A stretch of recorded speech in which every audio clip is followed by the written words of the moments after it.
नमस्ते दोस्तों, मैं श्रेयस बढ़िया आप सबका मेरे YouTube चैनल पे बहुत बहुत स्वागत करता हूँ।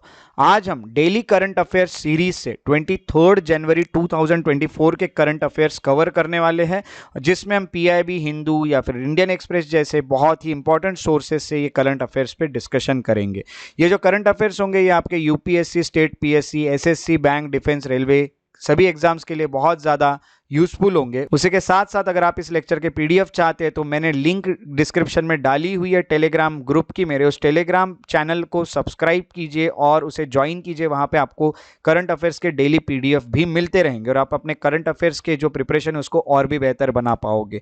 इस वीडियो के एंड तक बने रहिएगा क्योंकि हम एंड में कुछ एमसीक्यूज डिस्कस करने वाले हैं और कल जो हमने एमसीक्यूज डिस्कस किए थे उसके आंसर्स भी हम डिस्कस करने वाले हैं। तो चलिए आज के वीडियो की शुरुआत करें। जो हमें सबसे पहला करंट अफेयर देखने मिल रहा है वो ये है कि प्रधानमंत्री राष्ट्रीय बाल पुरस्कार 2024, इसका सिलेबस जाता है इंपॉर्टेंट अवार्ड्स या गवर्नमेंट इनिशिएटिव्स में। रिसेंटली प्रधानमंत्री राष्ट्रीय बाल पुरस्कार 2024 के अनाउंस कर दिए गए।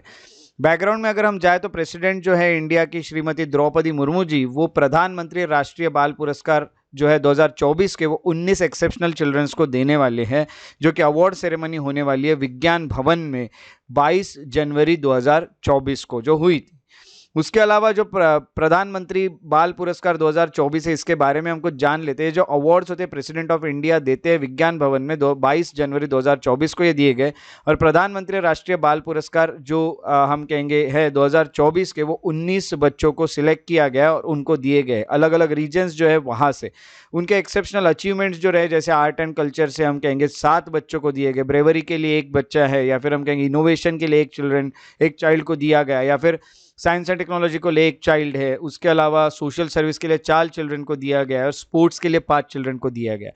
जितने भी अवार्ड्स दिए गए उसमें 9 बॉयज़ है और 10 गर्ल्स है और ये 18 स्टेट्स और यूनियन टेरिटरीज से आए हैं और 2 एस्पिरेशनल डिस्ट्रिक्ट से हैं।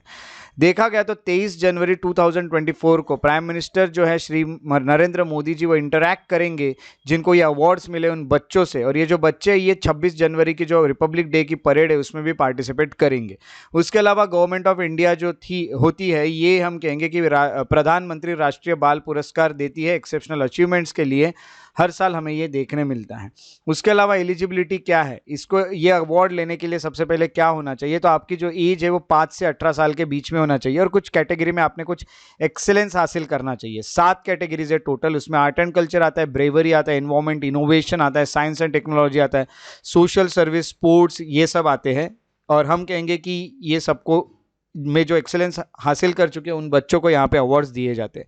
नॉमिनेशंस की बात की जाए तो इस साल ministry of women and child development जो उन्होंने काफ़ी एफर्ट्स डाले थे ताकि नॉमिनेशंस बढ़ पाए। एडवर्टाइजमेंट डाली गई थी रीजनल न्यूज़पेपर में, नेशनल न्यूज़पेपर्स में, ताकि लोगों को पता चले कि इसमें हमें पार्टिसिपेट करना है, हमें यहाँ के फॉर्म फिलअप्स करना है। उसके अलावा नेशनल अवार्ड पोर्टल भी शुरू रखा गया था 23 मई से 15 सितंबर 2023 तक।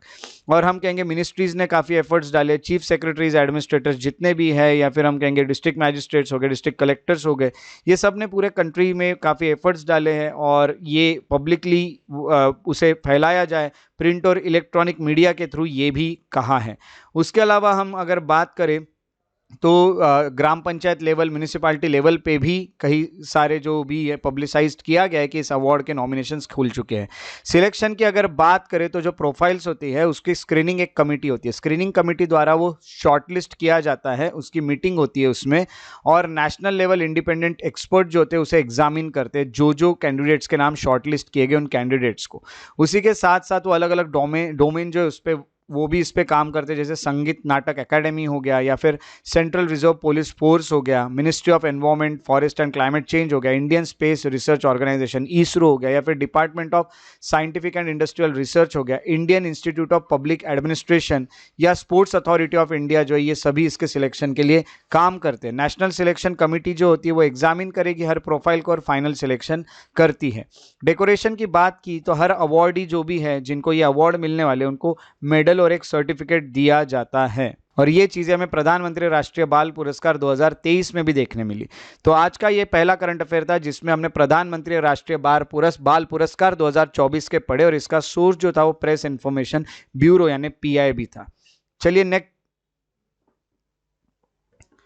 तो अब नेक्स्ट करंट अफेयर की तरफ बढ़ते हैं, जिसका सिलेबस हमें दिख रहा है पॉलिटी से, और ये करंट अफेयर है नॉर्थ ईस्टर्न काउंसिल को लेके। पॉलिटी में ये बहुत इंपॉर्टेंट हम कहेंगे कि ये एक पार्ट है पॉलिटी का। तो यूनियन होम मिनिस्टर जो है, उसी के अलावा मिनिस्टर ऑफ कॉरपोरेशन जो है, कोऑपरेशन है, श्री अमित शाह जी, उन्होंने 71st प्लेनरी सेशन जो है वो एड्रेस किया है नॉर्थ ईस्टर्न काउंसिल का, जो कि शिलोंग में हुआ था रिसेंटली। बैकग्राउंड में अगर हम जाए तो श्री अमित शाह जी जो है, he said at the last 10 years under the leadership of prime minister Narendra Modi, यहाँ पे काफ़ी सिग्निफिकेंट डेवलपमेंट किए गए नॉर्थ ईस्ट में। 75 ईयर्स जो है बीत चुके हैं इंडिपेंडेंस को, और काफ़ी एक अच्छा डेवलपमेंट नॉर्थ ईस्टर्न रीजन में अब हुआ है। तो ये श्री अमित शाह जी ने कहा है। तो नॉर्थ ईस्टर्न काउंसिल इसी कारण न्यूज़ में आ गया। तो चलिए नॉर्थ ईस्टर्न काउंसिल के बारे में पढ़ लेते हैं। नॉर्थ ईस्टर्न काउंसिल, जिसे NEC भी कहा जाता है, ये एक नॉन कॉन्स्टिट्यूशनल बॉडी, इसका कॉन्स्टिट्यूशन में कोई भी आर्टिकल नहीं है, ये एक स्टैट्यूटरी ऑर्गेनाइजेशन है। एक्ट पास करके, स्टैट्यूटरी ऑर्गेनाइजेशन यानी क्या, ऐसी ऑर्गेनाइजेशन जिसके लिए एक्ट पास किया जाता है और वो ऑर्गेनाइजेशन बनाई जाती है। तो एक स्टैट्यूटरी ऑर्गेनाइजेशन है, इसको एस्टैब्लिश किया गया था नॉर्थ ईस्टर्न काउंसिल एक्ट के चलते 1971 के। उसी के साथ साथ इसको 2002 में अमेंड भी किया गया है। इनिशियली अगर हम NEC की बात करें तो वो एडवाइजरी बॉडी थी, जो सिर्फ एडवाइस दिया करती थी सरकार को कि किस तरह से डेवलपमेंट किया जाए। अब जो NEC है वो मैंडेटेड है, यानी उनके जो काम है वो जो भी वो बताएगी वो मैंडेटरी पूरे ही करना पड़ेगा, क्योंकि रीजनल प्लानिंग बॉडी इसे कहा जाता है नॉर्थ ईस्टर्न रीजन के लिए। तो यही प्लानिंग करती है और इसके जो प्लान्स रहेंगे वो कहीं ना कहीं फॉलो भी किए जाते हैं। तो अब ये मैंडेटरी हो चुकी है।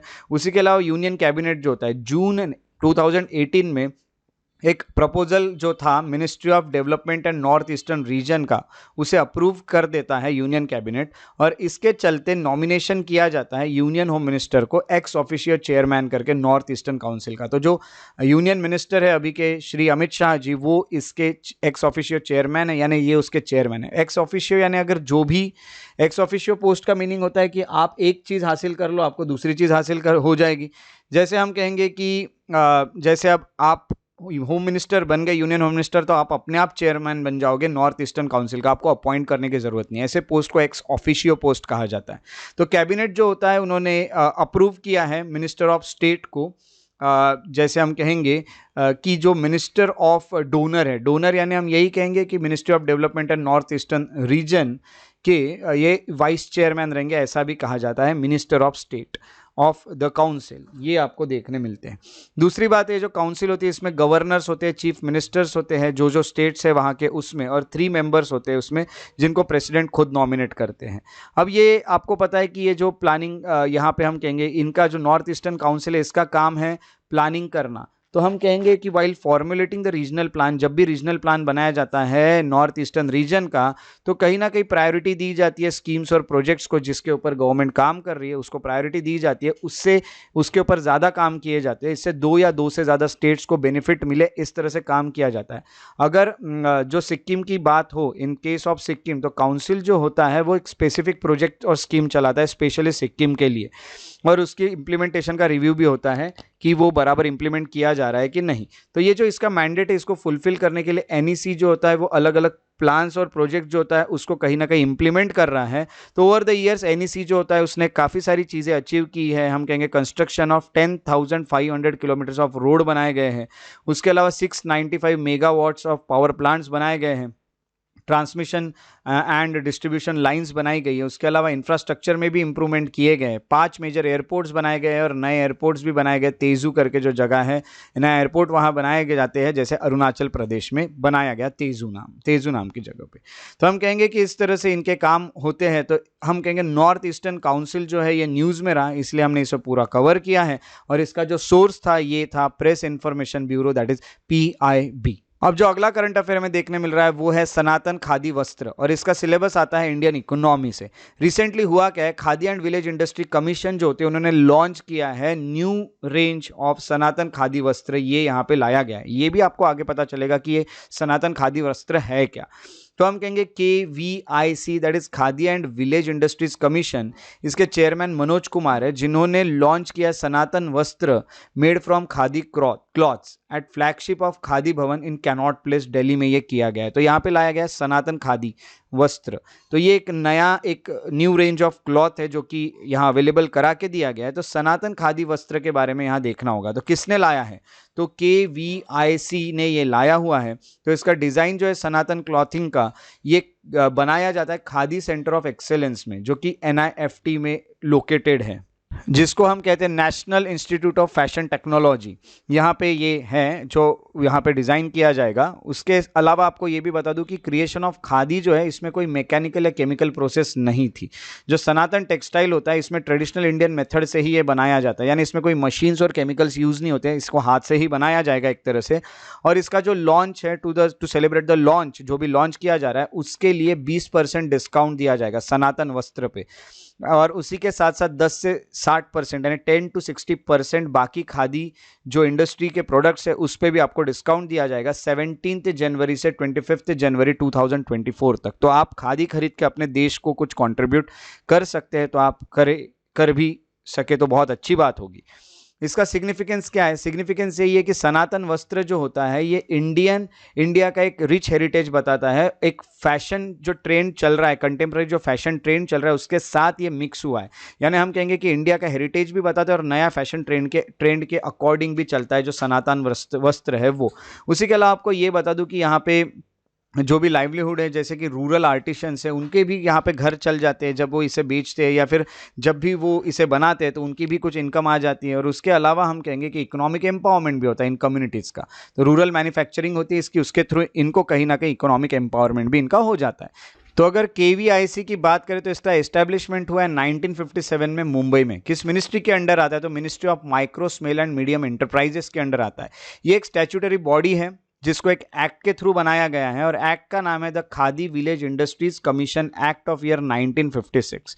तो ये जो एक्ट है, ये जो बनाया गया है, एक हम कहेंगे कि जो कमीशन, इसका ऑब्जेक्टिव क्या है? तो ऑब्जेक्टिव सबसे पहला ये है कि एम्प्लॉयमेंट बढ़ाना देश में। उसी के साथ साथ इसके ऊपर UPSC CSE में क्वेश्चन भी आया, प्रोजेक्ट रिहैब करके। आपको ये प्रोजेक्ट रिहैब क्या है ये पढ़ के रखना है। दूसरा है to promote the promotion of sale of khadi articles का प्रमोट करे, यानी हमारे देश की ही चीज़ें जो होगी वो बिकेगी, तो स्वदेशी वाली जो मूवमेंट है वो अच्छे से चलेगी। अगला है कि सेल्फ रिलायंस बनाना देश को, यानी बाहर की चीज़ों पर हम डिपेंड ना रहे, ऐसा देश को बनाना, आत्मनिर्भर बनाना। और जो भी रूरल सेक्शन है, अंडर प्रिविलेज सेक्शन है सोसाइटी के, उनकी कहीं ना कहीं एम्पावरमेंट करना, ये चीज़ है। इसका फंक्शन क्या है?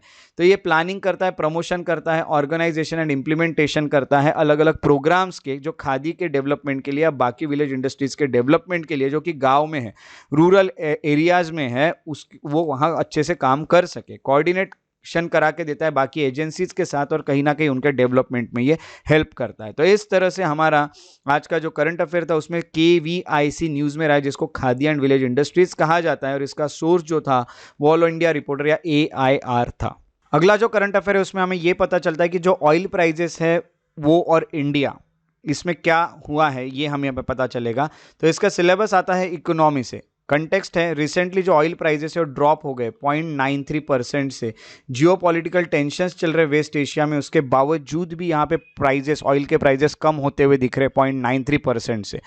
तो जो इंट्राडे ट्रेड होता है उसमें ऐसा कहा गया है, जो ब्रेंट क्रूड होता है was trading 0.93% lower at $77 and 56 cents per barrel, ये हो चुका है। यानी हम कहेंगे कि ये जो इंट्राडे ट्रेड चलता है, एक ही दिन का जो ट्रेड चलता है, व्यापार चलता है, तो आज के आज हमें ये पता चलता है कि एक दिन के इसमें कि 93% जो है वो कम हुआ है, तो वो $77 पे जा चुका है, 56 सेंट पे जा चुका है पर बैरल। अब ये तो सिर्फ $77 पे देखने मिलता है, बट US जो होता है, जिसमें वेस्ट टेक्सास जो होता है, इन्होंने कहीं ना कहीं क्रूड का जो ट्रेड किया था बीच में, वो 3% लोअर किया था इससे भी, यानी उन्होंने $71 पे भी किया था, जो कि 91 सेंट पर बैरल भी बेचा गया था जब ये रिपोर्ट पिछले बार आई थी।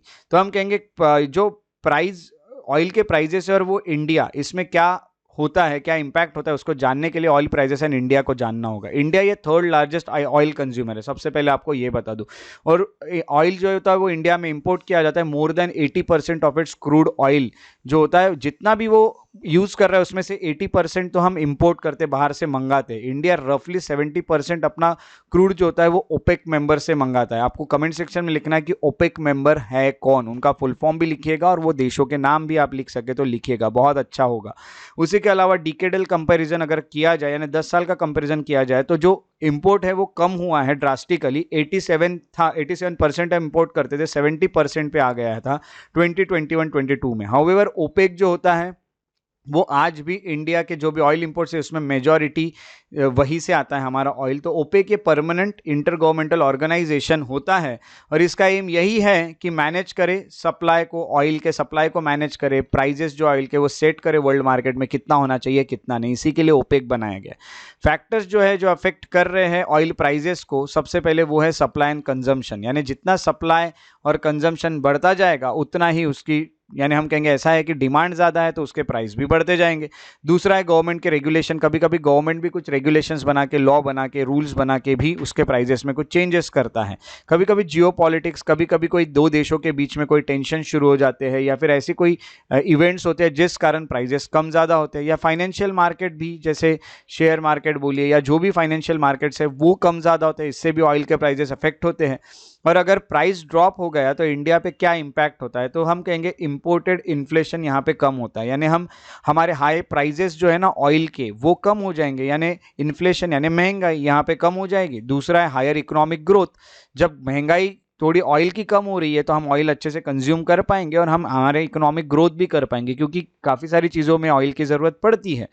उसके अलावा फिस्कल डेफिसिट आता है। फिस्कल डेफिसिट होता क्या है, यानी जो गवर्नमेंट की इनकम आ रही है वो जब कम है और गवर्नमेंट के खर्चे ज़्यादा है तो इसको डेफिसिट कहा जाता है। याद रखिएगा, इनकम जो है वो कम है और जो एक्सपेंडिचर है, एक्सपेंसेस है वो ज़्यादा है, तब ये डेफिसिट में चले जाता है। और एक्सपेंसेस अगर कम है और इनकम गवर्नमेंट की ज़्यादा आ रही तो ये सरप्लस में चले जाता है। तो हम कहेंगे कि यहाँ पे लोअर फिस्कल डेफिसिट होगा क्योंकि प्राइजेस कम होंगे तो गवर्नमेंट के एक्सपेंडिचर कम होंगे, एक्सपेंसेस कम होंगे, तो ये भी चीज़ें यहाँ पे पता चलती है।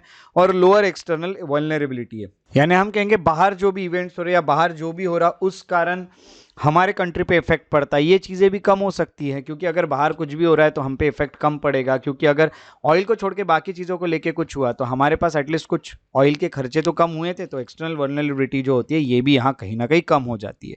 तो इस तरह से इंडिया और ऑयल के प्राइजेस जो है वो काफ़ी जुड़े हैं एक दूसरे पे। तो हम कहेंगे कि ये बहुत इंपॉर्टेंट है कि ऑयल प्राइजेस जो है उसका ध्यान रखा जाए और इंडिया उसको अच्छे से मैनेज करे। और ये जो करंट अफेयर था इसका सोर्स था ऑल इंडिया रिपोर्टर। अगले करंट अफेयर के तरफ चलते हैं जो कि आर्ट एंड कल्चर से, और अगले करंट अफेयर है श्री राम जन्मभूमि मंदिर पे। Recently prime minister Narendra Modi जो है वो प्राण प्रतिष्ठा रही है श्री राम लला की, उसमें वो शामिल हुए थे और आपने देखा कि नया मंदिर भी बनाया जा रहा है जो श्री राम जन्मभूमि मंदिर से जाना जाएगा अयोध्या में। हिस्टोरिक प्राण प्रतिष्ठा सेरेमनी यहाँ पे अटेंड की अलग अलग रिप्रेजेंटेटिव से जो कि स्पिरिचुअल और रिलीजियस सेक्ट के थे हमारे देश के। श्री राम जन्मभूमि मंदिर की अगर बात की जाए तो Tata consulting engineers limited TCEL जो होता है इसकी प्रोजेक्ट मैनेजमेंट कंपनी है जो इसके प्रोजेक्ट पे काम कर रही है। उसके अलावा कंस्ट्रक्शन जो कंपनी देख रही है वो है लार्सन एंड ट्यूब्रो करके LNT। उसके साथ साथ जो स्कल्प्टर इस पे काम किया यानी हम कहेंगे जो मूर्तिकार है वो है अरुण योगीराज जो मैसूर से है, गणेश भट्ट और सत्यनारायण पांडे। उसी के अलावा जो चंद्रकांत सोमपुरा और उनके जो दो बेटे हैं निखिल सोमपुरा एंड आशीष सोमपुरा, इन लोगों ने आर्किटेक्चर इसका बनाया है, यानी चीफ आर्किटेक्ट है इस मंदिर के। IIT Guwahati, IIT Chennai, IIT Bombay, NIT Surat, central building research institute Roorkee, national geo research institute Hyderabad और national institute of rock mechanics, इन सब ने कहीं ना कहीं एडवाइस करने का काम किया, इन सब ने असिस्ट किया है जो भी कंपनी है उन सबको। उसी के साथ साथ जो कंस्ट्रक्शन है वो श्री राम जन्मभूमि तीर्थ क्षेत्र ट्रस्ट इसको देख रहा है। तो ये ट्रस्ट का नाम है श्री राम जन्मभूमि तीर्थ ट्रस्ट। ये जो ट्रस्ट होता है इसको 2020 में बनाया गया था जब सुप्रीम कोर्ट ने अपना वर्डिक्ट सुनाया था कि अयोध्या में जो लैंड डिस्प्यूट केस है उसके ऊपर, तो यहाँ पे ये कहा गया था कि यहाँ पे अयोध्या में राम मंदिर बनाया जाएगा। और ये जो ट्रस्ट जब बनाई गई तो इसमें 15 ट्रस्टीज अभी हमने रखे हुए हैं। अगर हम इसके आर्किटेक्चर की बात करें इस टेम्पल के, तो इसको डिज़ाइन किया गया नागर स्टाइल में। जैसे कि आपको पता ही है कि नागर स्टाइल जो होती है ये नॉर्थ में टेम्पल बनाने वाली स्टाइल है, और अगर हम साउथ में टेम्पल बनाने वाली स्टाइल देखें तो ये बन जाती है द्रविडियन स्टाइल। तो द्रविडियन स्टाइल और नागर स्टाइल, ऐसे दो यहाँ पे स्टाइल्स आपको देखने मिलते हैं टेम्पल आर्किटेक्चर में। तो नागर स्टाइल ऑफ आर्किटेक्चर में ये बनाया गया है और गुर्जर चालुक्य आर्किटेक्चर आपको देखने मिलता है। तो चालुक्य एक डायनेस्टी थी और गुर्जर जो है प्रतिहारा, ये सब डायनेस्टीज है। तो इन्हीं के जो भी आर्किटेक्चर्स रहे हैं उसी के बेसिस पे, उसी को ध्यान में रखते हुए ये टेम्पल भी बनाया गया है। ये टेम्पल में 5 मंडप है गर्भगृह के पास, और मंडप जो होते हैं उसका मतलब होता है एक मेन गर्भगृह होता है जहाँ पे भगवान की मूर्ति रखी जाती है, और आगे का जो एरिया होता है उस एरिया को कहा जाता है मंडप।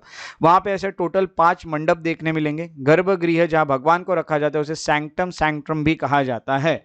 रामलला विराजमान जो है, जो कि infant form of Lord Ram है, यानी हम कहेंगे कि वो बचपन के राम है। ये राम का यहाँ पे नाम दिया है राम जी का, वो है रामलला विराजमान। तो ये इनकारनेशन है लॉर्ड विष्णु के, ये प्रिसाइडिंग डाइटी है इस टेम्पल के, ये सबसे मेन डाइटी है इस टेम्पल के। और ये जो टेम्पल है इसमें आइडल्स होंगी, अलग अलग मूर्तियाँ भी रहेंगी, जैसे शिवा के कुछ इनकारनेशन, शिवा के जो अलग अलग रूप है उसकी मूर्तियाँ होगी। 10 अवतार जो है विष्णु जी के, उसकी भी यहाँ पे आपको मूर्तियां देखने मिलेगी। 64 योगिनी की मूर्तियां हैं। उसके अलावा 12 इनकारनेशन है गॉडेस सरस्वती के, 12 अवतार जो है उनकी भी यहाँ पे आपको स्टैचूज देखने मिलेंगे इस मंदिर में। ये जो मंदिर है इसका प्लेटफॉर्म रेस्ड प्लेटफॉर्म है, काफ़ी ऊंचाई पे बनाया गया। उसके अलावा 3 स्टोरीज यहाँ टेम्पल है। इसका आर्किटेक्चर हमें ये पता चलता है। यहाँ इस टेम्पल में कहीं भी स्टील या आयरन का यूज नहीं किया गया है। जैसा ट्रेडिशनल मेथड थी वैसा ही ट्रेडिशनल कंस्ट्रक्शन किया गया है। जैसे पहले के मंदिरों में स्टील या लोहे का यूज नहीं होता था, अभी भी नहीं किया गया है। तो ये सब चीजें आपको अयोध्या राम मंदिर जो है, जिसको कहा जाता है श्री राम जन्मभूमि मंदिर, इसके बारे में आपको पता चलता है करंट अफेयर। तो ये इसका सोर्स जो था वो प्रेस इंफॉर्मेशन ब्यूरो PIB था। उसी के साथ साथ अगर आप डिटेल वीडियो चाहते हैं राम जन्मभूमि पे, मंदिर पे मेरा, जिस पे मैंने हर चीज़ डिस्कस की है काफ़ी डिटेल में, और वहाँ से आपको काफ़ी सारे क्वेश्चन मिल सकते हैं एग्जाम में भी, तो उसके लिए आप नीचे दिए गए हुए लिंक पे क्लिक कीजिए डिस्क्रिप्शन में, और उसको आप क्लिक करके वहाँ पे वीडियो को प्ले कीजिए और आप उसको पूरी तरह से व्यू कर सकते हैं।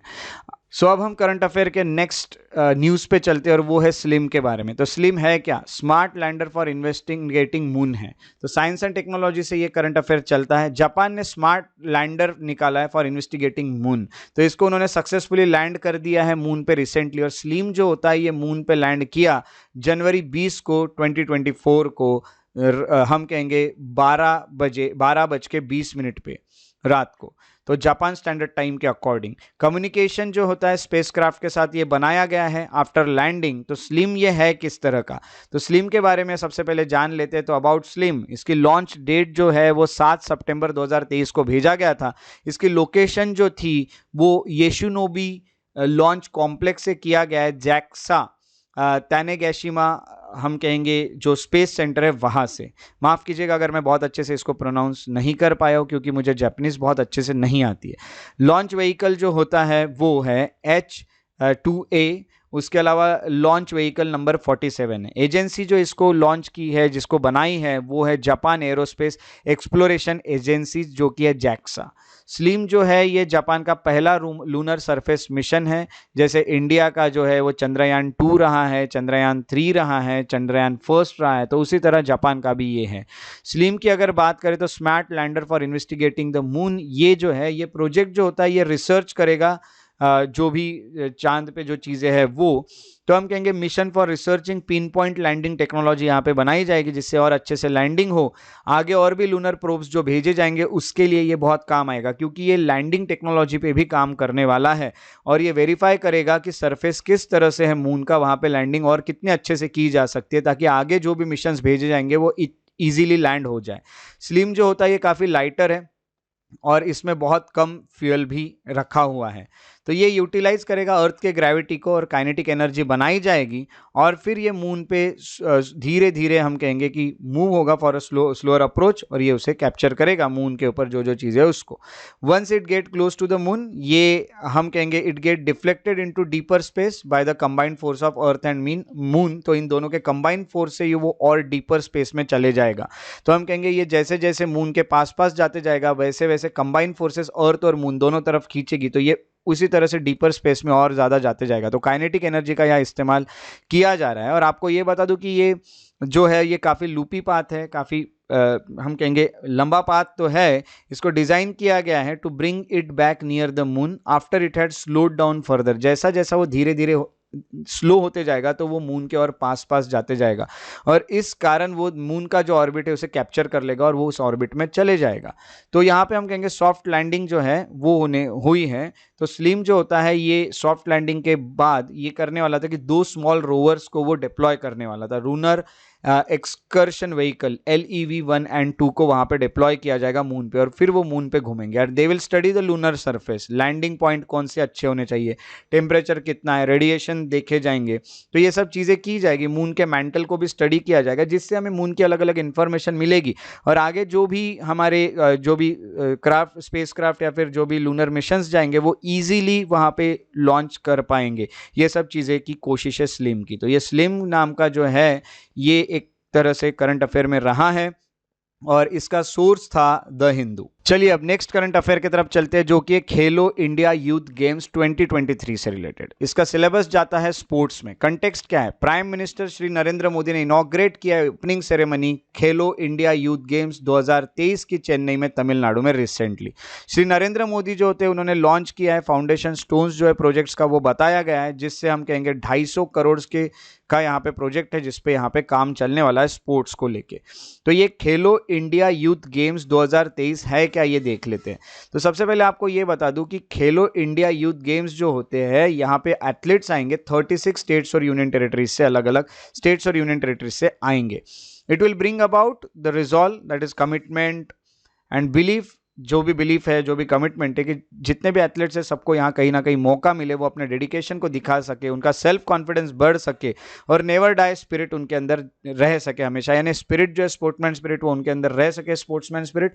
उसके अलावा पैशन और एक्स्ट्रा ऑर्डिनरी परफॉर्मेंस वो दिखा पाए। खेलो इंडिया लोगो जो होता है उसमें सेंट थिरुवल्लुर जो है उनका कहीं ना कहीं आपको इमेज देखने मिलता है, और ये फर्स्ट टाइम हुआ है कि खेलो इंडिया यूथ गेम्स जो होते हैं ये साउथ इंडिया में इस बार कंडक्ट किए जा रहे हैं, लिए जा रहे हैं। तो गेम जो होते हैं ये 4 शहरों में खेले जाएंगे तमिलनाडु के, और वो शहरों के नाम है चेन्नई, मदुराई, त्रिची और कोयम्बटूर, यहाँ खेले जाएंगे। और उसी के साथ साथ ये होगा 19 से तो 31 जनवरी को, इसीलिए ये न्यूज़ में रहता हमेशा, इसलिए हम इसे कवर कर रहे हैं। और मैस्कट जो है फॉर द गेम इज वीरा मंगाई।